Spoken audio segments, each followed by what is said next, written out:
ಕೇರಳದಿಂದ ಬೆಂಗಳೂರಿಗೆ ಹೋಗುವಂತ ಒಂದು ಬಸ್ಸು ಚಾಲಕನ ಅಜಾಗರೂಕತೆಯಿಂದ ನಿಯಂತ್ರಣ ತಪ್ಪಿ ಏನು ಡಿವೈಡರ್ಗೆ ಹೊಡೆದಿ ನಂತರ ಗ್ರಿಲ್ಸ್ಗಳಿಗೆ ಹೊಡೆದಿ ಬಂದಿದೆ.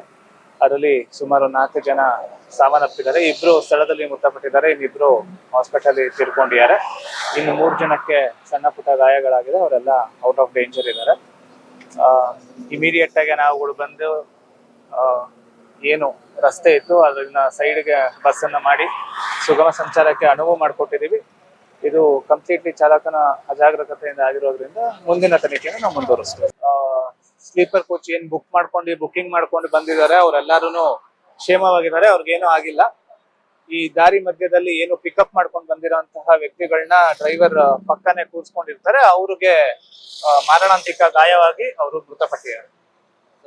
ಪ್ರೈವೇಟ್ ಬಸ್ ಅವರು ಹೆಚ್ಚು ದುಡ್ಡಿನ ಈ ರೀತಿ ಎಕ್ಸ್ಟ್ರಾ ಅವೆಲ್ಲ ತನಿಖೆಯಲ್ಲಿ ಚೆಕ್ ಮಾಡ್ಬೇಕಾಗತ್ತೆ. ಅವ್ರು ಎಲ್ಲಿ ಬಂದ್ರು, ಹೇಗ್ ಬಂದ್ರು, ಹೆಂಗ್ ಹತ್ಕೊಂಡ್ರು, ಟಿಕೆಟ್ ತಗೊಂಡಿಯಾರ ಇಲ್ವಾ, ಅವೆಲ್ಲ ಸಂಪೂರ್ಣವಾಗಿ ಕೂಲಂಕುಷವಾಗಿ ತನಿಖೆಯಿಂದ ಗೊತ್ತಾಗ್ಬೇಕಾಗ್ತದೆ.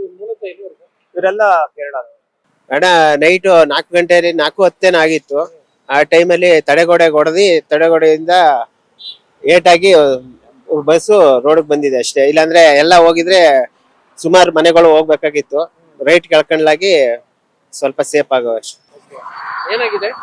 ಒಂದ್ 4 ಜನ ಸ್ಪಾಟ್ ಆಗಿದ್ದಾರೆ. ಎಲ್ಲಿ ಕೂತಿದ್ರು? ಫ್ರೆಂಡ್ ಕೂತಿದ್ರು. ಎಲ್ಲೇ ಲೇಟ್ ಆಗಿತ್ತು ಅವ್ರಿಗೆ ಇದು ಹೊಡೆದಿರೋದು, ಆಂಗ್ಲರ್ಗಳು ಸೈಡ್ ಅಲ್ಲಿರೋ ಆಂಗ್ಲರ್ಗಳು ಹೊಡೆದಿರೋದು. ಕರುನಾಡು ಟೈಮ್ಸ್ ಚಾನೆಲ್ನಲ್ಲಿ ಸುದ್ದಿ ಮತ್ತು ಜಾಹೀರಾತು ನೀಡಲು ಈ ನಂಬರ್ಗೆ ಕರೆ ಮಾಡಿ.